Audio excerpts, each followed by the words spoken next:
비 피해가 많이 있더라고요. 기도하게 되고 이런 비와 함께 그냥 코로나까지 다 물러가면 좋겠는데 우리가 이런 시간에 같이 기도하고 혹시 어려움이 없는지 주변을 돌아봐 주시기를 주님의 이름으로 축복합니다. 전 일로 한 분을 만나게 됐는데 그분과 대화하다가 이제 그 자녀를 위해서도 그렇고 보통 성도님들의 기도 제목 보면 자녀들에 대한 게 많잖아요. 근데 부자가 되려면 부자랑 같이 가까이 지내야지 부자가 될 수 있는 확률이 높다고 그러더라고요. 근데 그런 말씀은 성경 구조는 아니지만 그와 비슷한 내용들은 성경에 있어요. 한 여인이 예수님께 와가지고 개도 주인의 상에서 떨어지는 부스러기를 먹나이다 그랬거든요. 밥상이 다르겠죠. 주인의 상과 종의 상이 분명히 달랐을 것이에요. 아마도 믿지 않는 사람도 큰 물에 가서 놀아야 큰 사람들의 가능성이 있고, 그러니까 더 서울로 가거나 강남으로 가거나 그런 마음들이 있는 거잖아요. 근데 그런 얘기를 듣는데, 아니 그러면 예수 믿어야지. 예? 아니 그러면 부자 되려면 부자 만날 게 아니라 부자 되려면 예수님 믿어야죠. 모든 만물의 주관자가 되시고 만왕의 왕이시고 모든 것이 그분 안에 있는데, 하나님을 경외하지 않는 자와 경외한 자들의 삶의 태도는 참 많이 다르구나 그런 생각을 해요. 에낙고레는 부르짖는 자의 셈이거든요. 에낙고레. 오늘 부르짖는 자의 셈에서 삼손의 부르짖음을 하나님이 들으셨다는 건데, 이 에낙고레 앞에 어떤 단어가 하나 나와요. 그 단어가 나오는데 이 단어와 더불어서 에낙고레가 더 이해가 되는 거예요. 그 말씀 무엇이냐면 17절에 나와 15장 16절 17절에서 17절에 나오는 건데 라맛 레히라고 나와요. 어렵지만 따라서 한번 해보실래요? 라맛 레히. 이 라맛 레히는 턱뼈의 산이라는 뜻이고, 에낙고레는 부르짖는 자의 셈. 이 두 가지가 오늘 말씀의 중심 내용이 되겠어요. 자세한 건 조금 이따 설명하고, 자, 하나님이 이런 그 부르짖는 자의 셈에서 들어주셨는데 그 삼손의 출생부터 잠깐 살펴보려고 해요. 삼손의 출생은 13장에 나와 있는데, 삼손의 그 부모가 자녀를 낳지 못할 때에 하나님의 사자를 통해서 말씀하시는데 13장 1절을 보시면 13장 1절 이스라엘 자손이 다시 여호와의 목전에 악을 행하였으므로 여호와께서 그들을 40년 동안 블레셋 사람의 손에 넘겨주시니라. 여호와의 사자가 그 여인에게 나타나 그에게 이르시되 보라, 내가 본래 임신하지 못함으로 출산하였으나 이제 임신하여 아들을 낳으리니. 아멘. 자, 이 말씀 보면 이스라엘 백성들이 블레셋 사람의 손에서 40년 동안 괴로움을 당하고 있을 때에 하나님이 하나님의 사자를 통해서 한 사람을 출생하게 했는데 그가 이스라엘의 사사가 될 것이니 그가 이스라엘을 구원할 구원자가 될 것이라는 거예요. 그러니까 하나님이 구원자를 보내신다는 말씀이잖아요. 그 말씀은 하나님은 하나님의 백성을 돌보신다는 거죠. 고난 중에 있는 그 백성을 돌보시기 위하여 구원자를 보내시는데, 그 구원자는 하늘에서 오신 분이 아니라 이 땅의 출생부터 과정을 거치는 사람이었어요. 우리가 이 이스라엘 백성이 애굽에 있을 때에도 애굽에서 부르짖는 소리를 하나님이 들으시고 그를 인도한 구원자를 보내는데 그는 바로 모세였고, 그는 어려서부터 그 과정을 거쳐갔단 말이죠. 그래서 이 임신하지 못하는 자가 임신하여 아들을 낳게 되었는데, 이 말씀에서 깨닫는 게 뭐냐면 하나님이 그의 사람을 간섭하셨다는 거예요. 세상에 출생할 때 하나님이 간섭하지 않고 태어난 자가 없어요. 우리가 본래는 임신하지 못하였으나, 사랑하는 여러분, 본래라는 말은 원래 없는 겁니다. 이 본래는 그렇지 않아. 우리가 임신하는 게 당연한 일인가요? 당연하지 않습니다. 본래라는 말 자체는 이게 맞지 않는 거예요. 하나님의 은혜가 없이는 임신뿐만 아니라 그 어떤 것도 이룰 수 없다는 거예요. 그가 건강하게 삶을 살아가고 생애를 살아가는데 원래 그래, 우리 원래 그래. 원래라는 말 자체는 바른 표현이 아닌 거예요. 하나님의 은혜로 여기시기를 바랍니다. 임신하여 자녀를 낳게 되었다는 자체가 하나님이 간섭하셨다는 거예요. 우리가 기억해야 할 것은 하나님이 자녀의 출생을 간섭하시고 자녀의 인생과 미래, 잉태하는 모든 자들을 하나님의 간섭하신다는 사실을 기억하세요. 우리가 삼손 그러면 기억하는 삼손 나실인 아이들도 다 알더라고요. 그는 어릴 때부터 구별하여 하나님이 머리를 자르지 말라고 했고 포도주나 독주를 먹지 말고 죽은 시체를 만지지 않는 나실인도 구별했어요. 성도 중에 기도 제목을 올렸는데 하나님 제가 생애를 살아날 동안 믿음으로 살게 하시고 우리 자녀도 그렇게 살게 해주십시오. 야, 참 귀하다는 생각이 들었어요. 나실인으로 구별했는데 하나님이 삼손을 어릴 때부터 나실인으로 구별했는데 그럼 그의 부모는 마음대로 살아도 될까요? 하나님의 그의 가정에 나실인으로 삼손을 구별하셨다는 거예요. 그러면 그의 부모에게 앞으로 너가 낳을 자녀는 나실인이야. 그는 앞으로 포도주나 독주를 먹으면 안 되고 그 하나님께서 기뻐하신 대로 행해야 되는데 죽은 시체를 만져도 안 되는 구별함이 있었단 말이죠. 그러면 너의 부모를 통해 너의 몸을 통해 낳은 자식이 나실인이면 그 부모는 어떻게 살아야 될까요? 마음대로 살아야 될까요? 우리가 자녀에게 그따위로 살면 되겠어? 그럼 부모는 마음대로 살아야 될까요? 하나님의 말씀을 직접 읽겠습니다. 13장 4절 말씀 같이 한번 읽어보겠습니다. 13장 4절 다 같이 시작. 그러므로 너는 삼과 포도주와 독주를 마시지 말며 어떤 부정한 것도 먹지 말지니라. 아멘. 여기서 너는 누굴까요? 너는 누구예요? 부모예요. 삼손 말하는 게 아니에요. 너를 통해 낳은 자녀는 하나님께서 구별해서 나실인으로 이렇게 구별해서 할 것인데 너는 이 말은 너도 이 말씀이에요. 너의 자녀만이 아니라 너의 몸을 통해서 낳은 자녀만 나실인으로 구별한 것이 아니라 그 나실인을 키우는 너도 포도주와 독주를 먹지 말라. 이렇게 말씀을 하셨어요. 13장 5절 말씀에도 보라 내가 임신하여 아들을 낳으리니 그의 머리 위에 삭도를 대지 말라. 이 아이는 태에서 나옴으로부터 하나님께 바쳐진 나실임이니라 말씀하셨잖아요. 그죠? 그리고 7절 그가 내게 이르되 보라 내가 임신하여 아들을 낳으리니 이제 포도주와 독주를 마시지 말며 어떤 부정한 것도 먹지 말라. 이 말은 아이만이 아니라 너도 이 말씀이에요. 따라해 보겠습니다. 자녀만이 아닙니다. 자녀만이 아닙니다. 나도.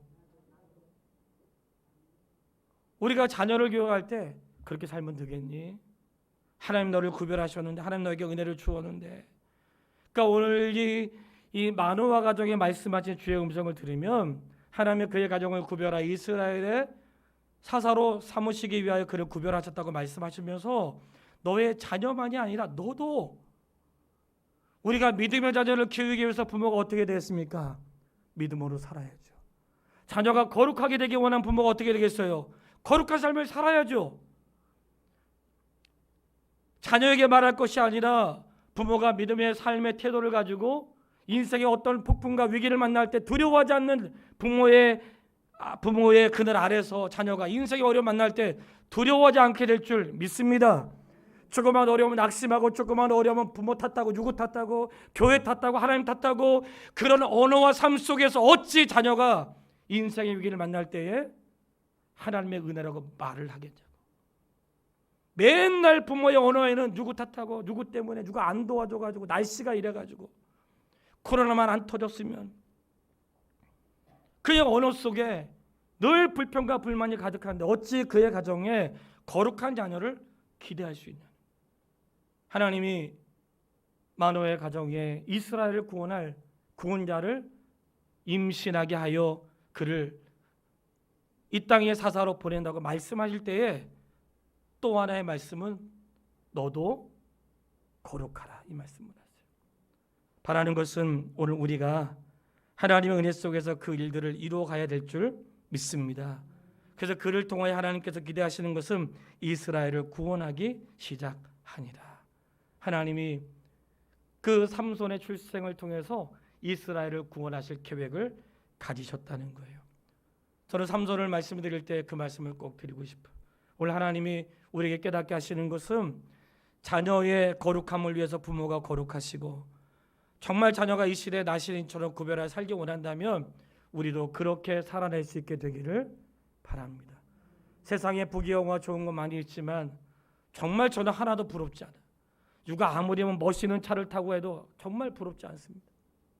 한 번은 최근에 어떤 목사님 차를 탔는데 정말 그런 차를 처음 봤어요. 겉에는 멀쩡한데 이게 기계가 완전히 미래형 차더라고요. 요즘 나온 차들이. 버튼 하나로 다 조작하고 그냥 버튼 하나로 요즘에 운전 안 해도 그냥 목적지까지 데려다주는 차들이 막 나오고 있더라고요. 하나도 안 부러워. 타기 싫어서가 아니에요. 부럽지 않는 것은 저의 관심은 그런 데 없단 말이에요. 정말 저의 관심은 어떻게 하면 그리스도 예수님을 닮아서 평생에 주님의 뜻을 이루고 싶고 하나님께서 허락하신 삶의 목양지에서 하는 게 우선순위이기 때문에 정말 그런 데 관심 없어요. 하나님이 이스라엘 백성을 통해서 구원하실 때에 자녀를 통해 말씀하실 때에 너의 자녀가 나신이라고 말씀하신 거 그러면 내가 어떻게 해야 될까? 그래서 그 이야기를 듣고 마노아가 기도하잖아요. 13장 12절 마노아가 이르되 이제 당신의 말씀대로 되기를 원하나이다. 할렐루야. 하나님 나에게 말씀할 때 하나님 말씀대로 되기를 원합니다. 이렇게 기도할 수 있는 부모님 되길 바랍니다. 하나님 잠깐만요. 그건 아닌 것 같은데요. 이러지 마시고 하나님의 자녀를 사용하려고 할 때 하나님 잠깐만요가 아니라 그가 하나님의 사자를 통해 말씀을 들었을 때에 이제 당신의 말씀대로 되기를 원합니다. 이것이 믿음의 사람들의 고백이고 예수 그리스도의 출생 가운데 말도 되지 않는 상황들이 일어났잖아요. 요셉과 마리아는 결혼하지 않은 상태였고 약속한 상태였지만 당시에 임신하면 큰일 난단 말이죠.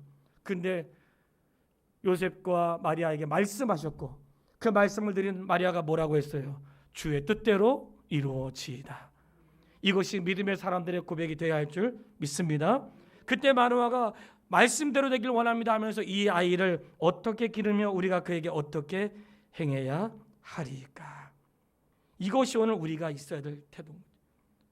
자녀를 향해서 할 때 하나님 말씀대로 되길 원합니다. 그럼 우리가 이 아이를 어떻게 길러야 될까요? 여쭤보라는 거죠. 그러니까 우리 부모님들에게는 이 삼손에 대한 말씀이 참 도전이 되는 거예요. 안 될 때 하나님 그럼 제가 어떻게 해야 돼요? 자녀를 위해서 어떻게 해야 되겠습니까? 제가 할 수 있는 것이 무엇입니까? 기도할 수 있겠죠. 그리고 그를 통해 하나님이 하시고자 하는 말씀을 이 마노아에게 말씀해 줬잖아요. 너무나 기뻤어요. 그래서 그가 어린 그 염소 새끼를 잡아가지고 너무 기뻐 대접을 하려고 했거든요. 그때 하신 말씀이 13장 16절에 나와 있는데 거기에 이런 말씀을 해요. 번제를 준비하려거든. 그 다음 읽어보세요. 시작. 제가 다시 한번 읽겠습니다. 번제를 준비하려거든. 다 저를 보세요. 온라인으로 하는 사람도 저를 보세요. 마땅히 누구에게요? 근데 왜 안 될까요? 왜 안 될까? 왜 안 될까? 마노아의 가정에 정말 좋은 일이 있었어요. 이스라엘을 구원한다는 소식이었고 이스라엘 구원자가 세상에 우리 집안에 태어나네. 하나님 알려주었어요. 너무 기뻐가지고 그가 염소 새끼를 잡아가지고 어려운 때에 대접하려고 했어. 그때 천사가 말하는 거예요. 번제를 준비하려거든 마땅히 여호와께 드릴지어다. 이 마땅한 걸 하지 않는 목사와 성도가 너무 많습니다. 성도라고 말하고 싶지 않아. 은혜 받고 좋은 일 있으면 집사님 오늘 내가 한턱 쏠게. 다 사람한테 쏴. 목사한테 쏘고 사람한테 쏘고 좋은 일 있으면 다 집잔치해. 하나님께는 하지 않아. 그 일을 근본적으로 허락하신 내 삶에 은혜를 부어주신 하나님께 마땅히 하지 않아. 마치 어쩌다 된 것 같고 내가 출세한 것 같고 내가 머리를 잘 써가지고 사람 잘 만나가지고 됐다고 생각하고 하나님의 은혜라고 생각하지 않는 사람이 너무 많아. 마땅히 하나님께 하지 않고 사람에게 한단 말이지. 오늘 화평의 가족들에게 말씀을 통해 선포하는 것은 마땅히 하나님께 드리십시오. 하나님께 하십시오. 하나님께 하세요. 제발 좋은 일 있으면 하나님께 하세요. 사람에게만 쏠려고 하지 말고 하나님께 감사할 줄 알아야 돼요. 우리 교회 성도님들 너무 감사가 빈약해. 아시죠? 제가 헌금 많이 하라고 하는 소리 아니에요. 감사가 빈약해. 감사의 내용도 너무 허접해. 마땅히 하나님께 할 것을 하지 못하는 거예요. 왜 그럴까? 내 속에 거기까지 생각이 미치지 못하는 거예요. 좋은 일이 있었으니까 내가 밥 한번 사야지. 좋은 일이에요.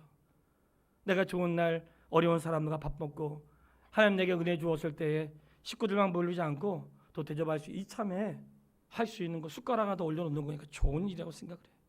그러나 거기서 끝나면 안 된단 말이지. 그리 하기 전에 먼저 번제하려거든 마땅히 하나님께 행할 수 있는 그런 믿음도 소유할 수 있게 되기를 바랍니다. 그런 일이 있고 난 다음에 너무나 궁금한 거예요. 당신의 이름은 무엇입니까? 그랬단 말이죠. 야곱도 그 꿈에서 사닥다리가 오르락 내리락 때 그랬고, 그리고 천사와 씨름할 때도 그랬잖아요. 궁금한 거예요. 나에게 말씀하신 분이 궁금했던 거예요. 그래서 물어봤단 말이죠. 여호와의 사자에게 당신의 이름 무엇입니까? 나에게 말씀해 달라고 했어요. 그 말씀이 18절에 여호와의 사자에게 이르되 어찌하여 내 이름을 묻느냐? 내 이름은 기묘자니라 그랬어요. 내 이름은 기묘자니라. 우리 한 번 더 따라해 보겠습니다. 내 이름은 기묘자라. 내 이름은 기묘자라. 기묘자는 기이한 일을 행하시는 분, 놀라운 일을 행하시는 분, 이런 뜻이에요. 그러니까 하나님 어떤 분이세요? 놀라운 일을 행하시고 기이한 일을 행하시고 내가 예측할 수 없는 일을 행하시고 말도 되지 않는 일을 행하시는 분, 그 하나님이신 줄 믿습니다. 내 이름은 기묘자라 그랬어. 근데 여기서 우리가 기억해야 될 게 있어요. 사랑하는 여러분, 나에게 주목하지 마시고 그분에게 주목할 수 있게 되기를 바랍니다. 내가 누구인지, 내가 능력 있는 사람이, 내가 무엇을 할 수 있는 사람이 아니라 나를 부르신 그분이 누구시고 나를 사용하신 그분이 누구시고 내게 능력을 주시고 내게 그 일을 기름 부어 세우신 그분이 누군지 아는 게 더 중요하다는 거예요. 만화는 당신의 이름 무엇입니까? 그랬어요. 그 이름조차도 묻지 않는 자도 있는데 당신은 물었다. 물었을 때 알려주었어요. 내 이름은 기묘자니라.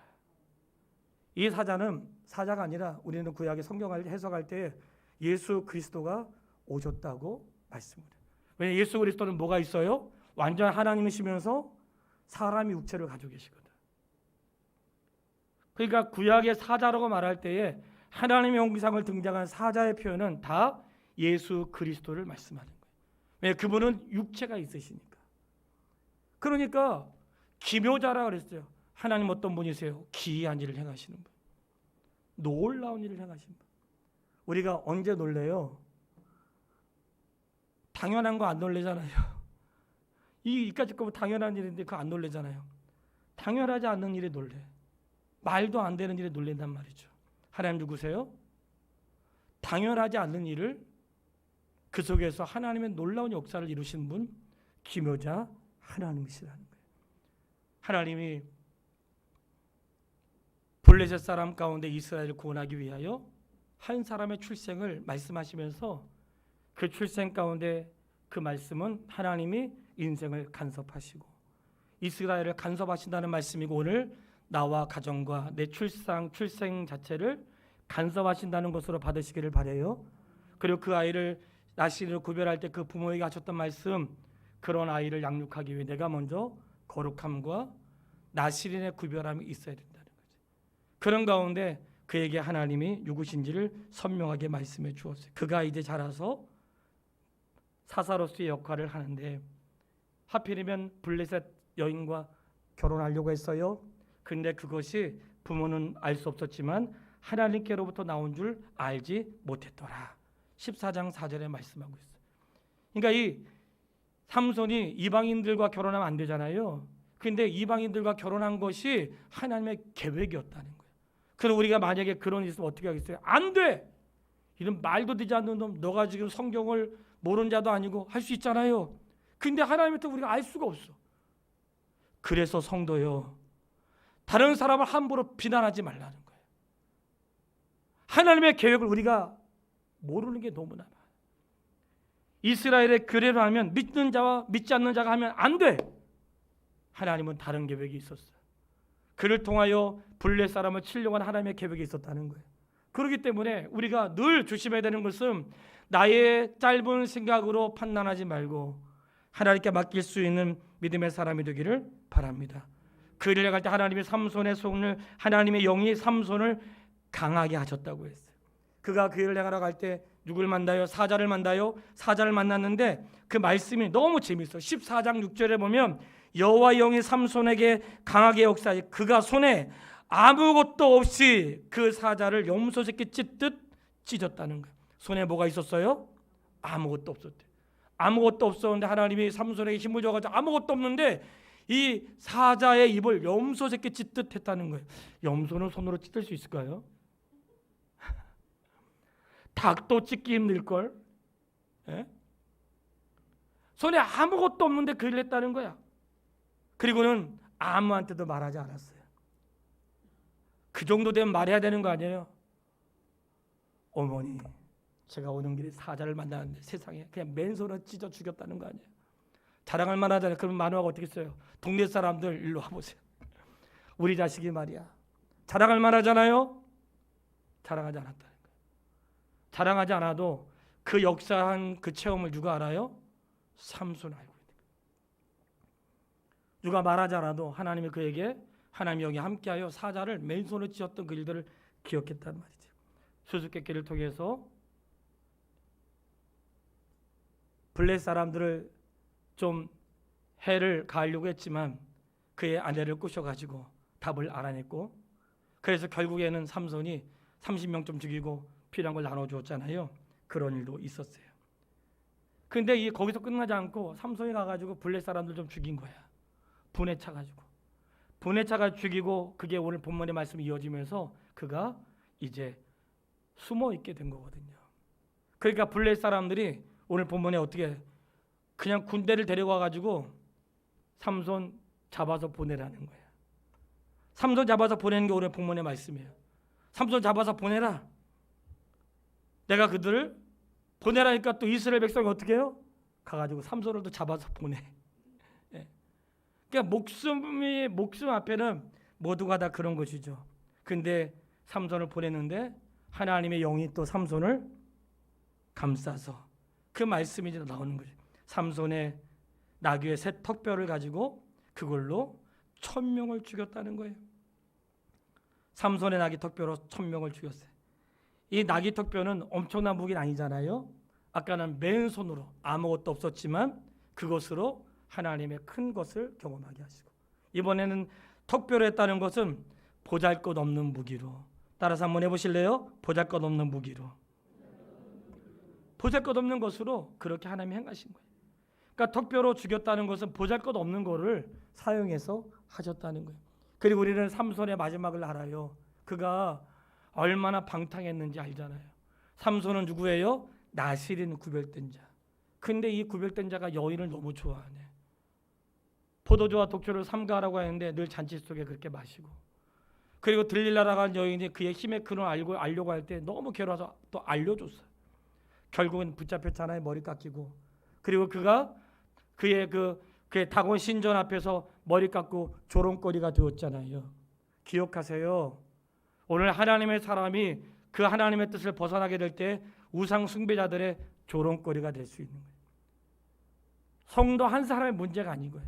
목사가 잘못하면 뭐라 그래요? 요즘 목사들은 다 그래요. 우리 알잖아요. 요즘 교회 다니도 다 똑같아. 도대체 그 요즘이라는 말은 누가 만든 거예요?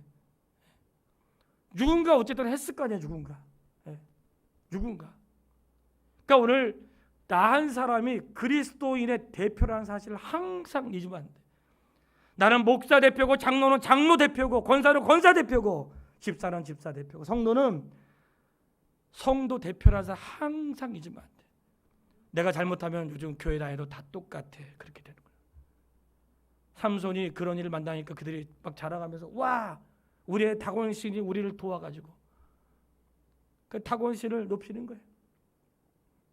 하나님의 영광을 가리는 그런 일들이 있었단 말이죠. 여기서 중요한 말씀 드리려고 해요. 그럼에도 불구하고 하나님은 왜 삼손을 사용하셨을까? 아니 삼손이 구별돼서 세웠는데 하는 짓을 하고는 맨날 여자하고 놀아다니고 술 마시고 가끔 능력 있는 일도 했지만 그의 태도가 너무 옳지 않았단 말이죠. 그럼에도 불구하고 하나님이 삼손을 통해 역사를 하시고 턱뼈로 1000명도 죽이는 그런 능력을 행하게 하시고 맨 마지막에 기도함으로 그 신전을 무너뜨리면서 살아생전에 죽인 자보다 더 많이 죽였다고 했잖아요. 왜 그랬을까요? 궁금하지 않으세요? 아니 삼손이 그렇게 타락하고 신실한 구별된 삶을 살지 못했음에도 불구하고 왜 하나님 그를 사용하실까? 그렇게 돌아보면 깨닫는 것이 하나님 나를 쓰시고 나를 사용하시는 것이 내가 항상 반듯하고 잘해서만 쓰시는 건 아니었구나. 내가 때로는 잘못하고 범죄하고 그렇게 하나님 앞에 부끄러운 일을 했어도 하나님께서 하나님의 뜻을 위하여 그렇게 타락하고 온전하지 않는 자도 사용하시는구나. 이렇게 생각하니까 하나님의 은혜가 너무 감사하더라고요. 내가 어떤 일에 쓰임받을 때 자칫 잘못하면 내가 잘해서 쓰임받다고 생각하죠.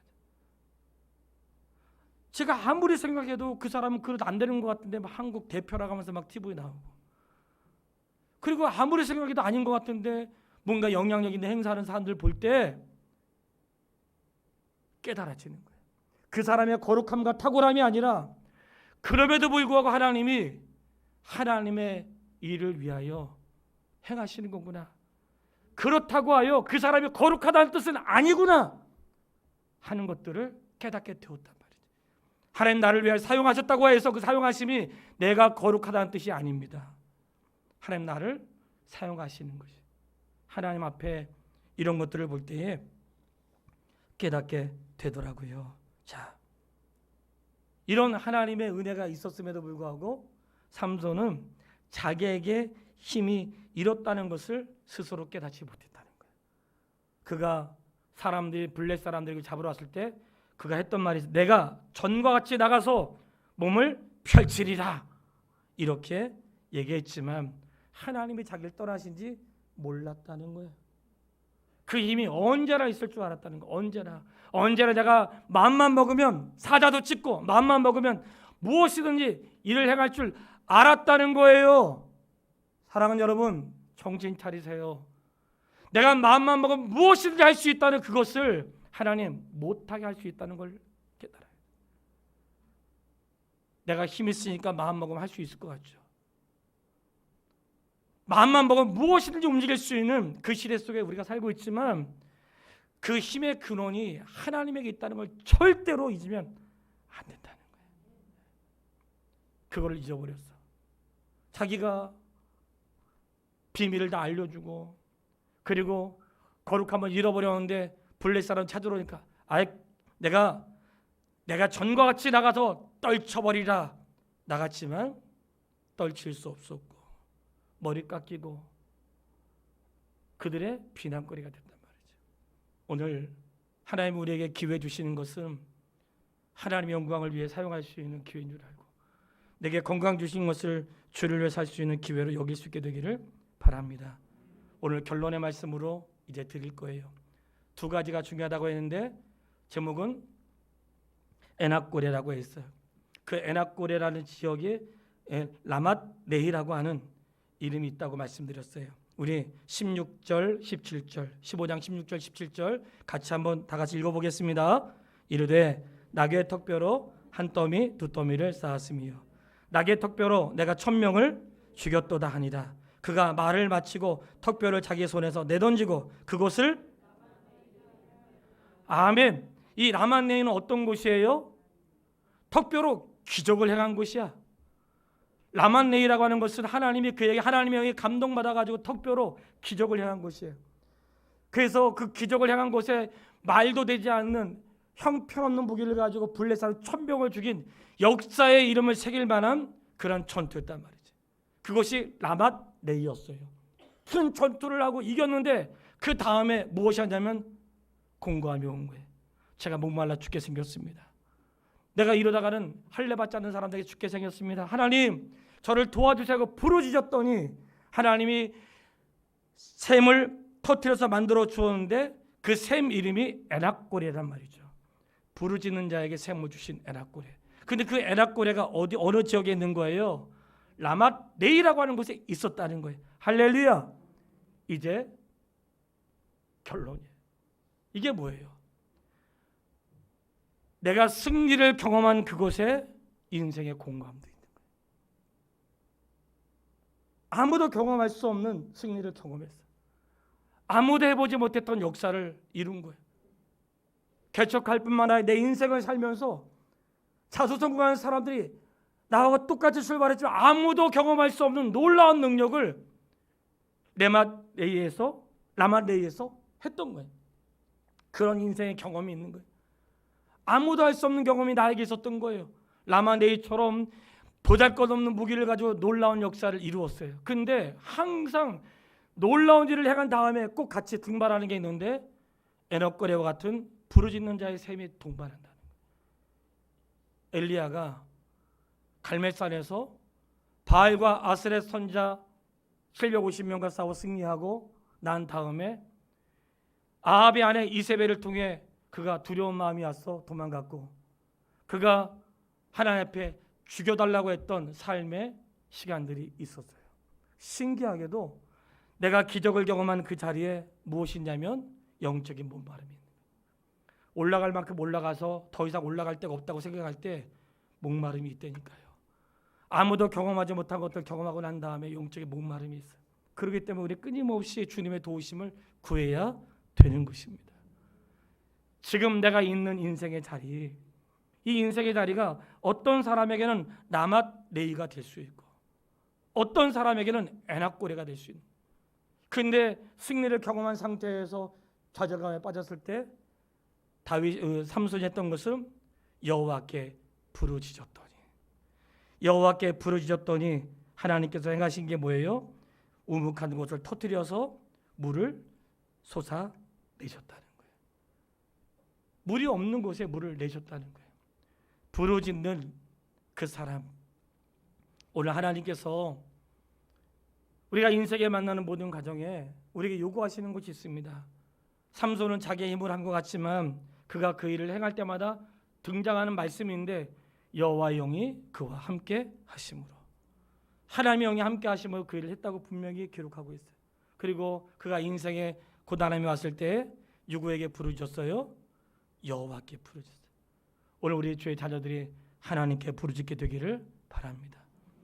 인생에 공고 올 때 하나님께 부르짖으세요. 그때 하나님이 샘이 없는 곳에 한 우묵한 곳을 터뜨려서 샘을 주었다는 거예요. 그게 부르짖는 자의 샘이라는 거예요. 오늘 부르짖는 자에게 인생의 문제를 해결하시는 주의 은혜가 있다는 거예요. 우리가 기억해야 할 것, 라마네이라고 하는 승리의 자리에 에낙고레라고 하는 공고함도 있어요. 사랑하는 여러분, 바라는 것은 뭔가 내가 남들이 이루지 못한 업적을 이루었다고 교만하지 말고, 하나님의 은혜 없이 된 건 아니니까. 그러나 인생 공고함이 올 때에 자기의 힘 자랑하지 말고 에낙고레, 부르짖는 자의 샘을 통해 주신 하나님의 은혜를 입게 되기를 바랍니다. 인생에 있는 두 자리, 라마네이와 에낙고레, 이 삶의 자리가 지금 내가 있는 자리란 말이죠. 지금 우리는 누군가는 부르짖는 자의 샘의 자리에 있을 수 있고, 누군가는 라마네이처럼 승리를 경험한 자리에 있을 수 있는 거예요. 내 있는 이 자리를 통해 하나님이 놀라운 일들을 행하시는 거예요. 우리가 이 자리를 통해 승리를 경험하게 하시고, 그리고 부르짖는 것도 경험하게 하심은 바로 이 땅에 있는 모든 사람들, 주께서 구원자로 보낸 자들은 온전하지 않으나 우리의 구원자 되시는 예수 그리스도를 바라보게 되고, 이 땅의 왕들이 시원찮으니까 만왕의 왕이신 그분을 바라보게 되고, 이 땅에 구원자로 세웠던 수많은 사람들의 실수와 허물을 보면서도 완전한 구원자가 되시는 그리스도를 보게 하는 그런 일들을 깨닫게 되는 것이에요. 바라기는 부르짖는 자의 셈에서 승리할 수 있게 되기를 주의 이름으로 축원합니다. 찬양하고 싶은 게 있는데, 나는 믿네 내게 허락하신 시련을 통해, 제가 미리 말씀드리지 못했습니다. 방송실 내게 허락하신 시련을 통해, 영상 나오면 반주해 주세요.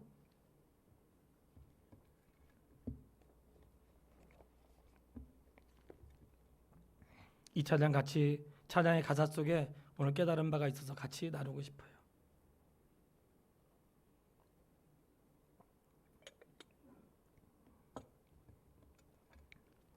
내게 허락하신 시련을 통해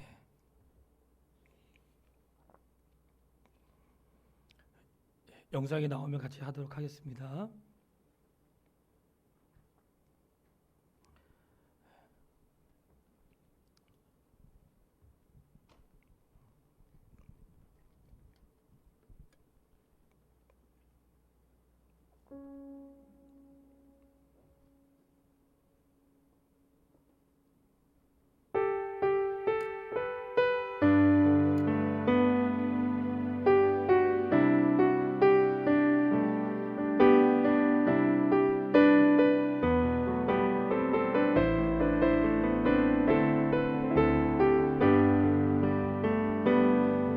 내게 허락하신 시련을 통해 나의 믿음 더욱 강하게 자라나고 험한 산과 골짜기 지나는 동안 주께 더 가까이 나를 이끄시네. 내가 겪는 시험이 어렵고 힘겨워도 내 주님보다 크지 않네. 내 앞에 바다가 갈라지지 않으며 주가 나로 바다 위 걷게 하리. 나는 믿네. 주의 능력으로 내 삶 새롭게 되리. 나는 믿네. 주의 능력으로 담대히 나가리라. 주와 함께 싸워 승리하리라. 날마다 믿음으로 나 살아가리. 다시 한번 하겠습니다. 내게 허락하신 시련을 통해 나의 믿음 더욱 강하게 자라나고 험한 산과 골짜기 지나는 동안 주께 더 가까이 나를 이끄시네. 내가 겪는 시험이 어렵고 힘겨워도 내 주님보다 크지 않네. 내 앞에 바다가 갈라지지 않으면 그가 나로 바다 위 걷게 하리. 나는 믿네. 주의 능력으로 내 삶 새롭게 되리. 나는 믿네. 주의 능력으로 담대히 나가리라. 주와 함께 싸워 승리하리라. 날마다 믿음으로 나 살아가. 아멘. 이 시간에 기도하겠습니다. 사랑하는 성도 여러분, 우리의 삶에는 내맛 나이도 있습니다. 그러나 애락골에 승리의 자리에 괴로움도 있지만 부르짖을 때에 하나님이 샘을 주시는 그 은혜를 삼손에게 허락하셨다면 오늘 우리에게도 허락하시는 것입니다. 하나님, 내가 생애를 사는 날 동안 하나님께 부르짖는 자 되게 하시고 내 인생의 모든 출생을 간섭하신 하나님, 우리의 자녀를 거룩하게 하신 하나님께서 부모를 먼저 거룩하게 하신다는 말씀도 귀 기울여 듣게 하시고, 내가 누구인지 아는 것보다 그분이 누구신지 아는 게 중요한데 그분은 기묘자라 내 인생에 기이한 일을 행하신 분임을 깨닫고 내 힘으로 싸우는 게 아니라 그분의 능력으로 싸우고 그의 영으로 함께하고 부르짖는 자의 삶에서 허락하신 주님의 능력을 의지하면서 하나님, 우리가 그렇게 살기를 원합니다. 깨달은 바를 쫓아 같이 기도하겠습니다. 살아계신 아버지 하나님, 하나님의 은혜와 사랑을 참으로 감사합니다.